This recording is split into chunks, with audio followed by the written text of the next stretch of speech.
حضور علیہ الصلوۃ والسلام نے فرمایا کہ مومن کا معاملہ بھی بڑا عجیب ہے کہ اسے اگر تکلیف ہوتی ہے تو اس پر وہ صبر کرتا ہے، یا اسے خوشی ملتی ہے تو اس پر وہ شکر کرتا ہے، تو دونوں صورتوں میں اللہ اس کو اجر عطا کرتا ہے۔ اور یہ صرف شان مومن کی ہی ہے کہ وہ مصیبت پر صبر کرے، بلکہ فرمایا کہ مومن کے پاؤں میں کانٹا بھی چبھتا ہے تو اس کا بھی اس کو اجر دیا جاتا ہے، اس کے درجے بلند ہوتے ہیں، اس کے گناہ معاف کر دیے جاتے ہیں، اس کی خطاؤں سے درگزر کر لیا جاتا ہے۔ لیکن یہ مشروط ہے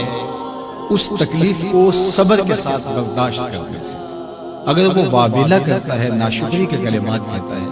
تو تکلیف تو ختم نہیں ہوتی لیکن اجر زائل کر دیا جاتا ہے۔ تو اس لیے ہمیں ہر صورت کے اندر صبر کے دامن کو مضبوطی سے تھامنے کی تلقین کی گئی ہے، اور اہل ایمان کو یہ بھی سبق دیا گیا کہ جب انہیں کوئی بھی مصیبت پہنچتی ہے تو وہ کہتے ہیں انا للہ و انا الیہ راجعون، کہ ہم اسی کے ہیں اور اسی کے حضور پلٹ کے جانا ہے۔ تو یہ وہ امر ہے کہ جو ان کی طبیعت کے اندر ٹھہراؤ پیدا کرتا ہے اور ان کی زندگیوں کے اندر اللہ تعالیٰ جل شانہ پر جو یقین ہے اس کا پتہ دیتا ہے۔ اگر مصیبت کو اللہ کی طرف سے سمجھ کے مان کے صبر کیا جائے، اس کو مقدور سمجھا جائے، اس پر واویلا نہ کیا جائے، اللہ کی نافرمانی کا کوئی کلمہ نہ بولا جائے، اپنے عقیدے میں تزلزل نہ آنے دیا جائے، اپنے رویوں کی خوبصورتی کو ضائع نہ ہونے دیا جائے، تو اس کا مطلب ہے کہ وہ شخص مومن ہے، اس کا یقین ہے کہ یہ اللہ کی طرف سے ہے۔ تو پھر اس کے یقین کے صلے کے اندر اللہ اس کو پھر ہدایت قلب کا چراغاں نصیب کرتا ہے، اور فرمایا واللہ بکل شیء علیم، اور اللہ ہر شے کو جانتا ہے۔ اسے پتہ ہے کہ کسی پر مصیبت نازل کیوں کرنی ہے، اور اس مصیبت سے اس کا امتحان لینا مقصود ہے، اس کے درجوں کو بلند کرنا مقصود ہے، اس کے گناہوں کو معاف کرنا مقصود ہے، اس کو کسی آزمائش میں ڈال کر کے اس کو مزید کندن بنانا مقصود ہے، یا اس کا کیا مقصود ہے، اس کو سزا دینا مقصود ہے، یہ اسے پتہ ہے۔ تمہارا رب تمہاری طرف آنے والی جو تکلیفیں ہیں ان کے اندر ہزارہ پنہا حکمتوں سے واقف ہے۔ یہاں یہ بات بھی سمجھنے کے قابل ہے کہ جو شخص مصیبت کے آنے پر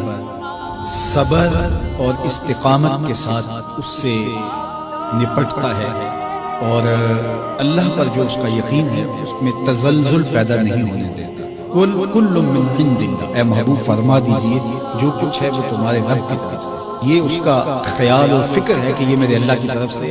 تو پھر اس مصیبت کو ٹالنے والا بھی وہی ہے۔ تو اگر یہ اس کا عقیدہ پختہ تھا تو پھر وہ مالک کی دہلیز چھوڑ کے، مالک کی چوکھٹ چھوڑ کے کسی اور دہلیز پہ نہیں جائے گا، کسی اور چوکھٹ پہ نہیں جائے گا، وہ اس مصیبت کو دور کرنے والا مؤثر حقیقی اللہ کو ہی جانتا ہوگا، اور اسی کے حضور دعائیں کرے گا، التجائیں کرے گا، کسی شرک کا ارتکاب نہیں کر سکتا ہے، اور وہ مالک کی دہلیز سے کبھی روح گردانی نہیں کر سکتا، بلکہ اس تکلیف کے آنے سے وہ اپنے رب کے ساتھ اور زیادہ جڑ جائے گا، اور اگر وہ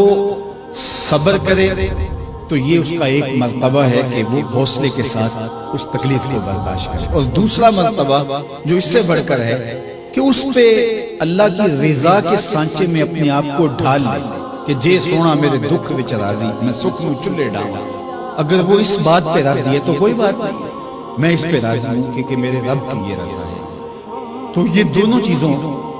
کا مل جانا، یا دونوں میں سے کسی ایک کا مل جانا، یہ اللہ کی طرف سے اس کو دیا گیا انعام ہے جو اس مشکل حالات میں اس کو حاصل ہوتا ہے۔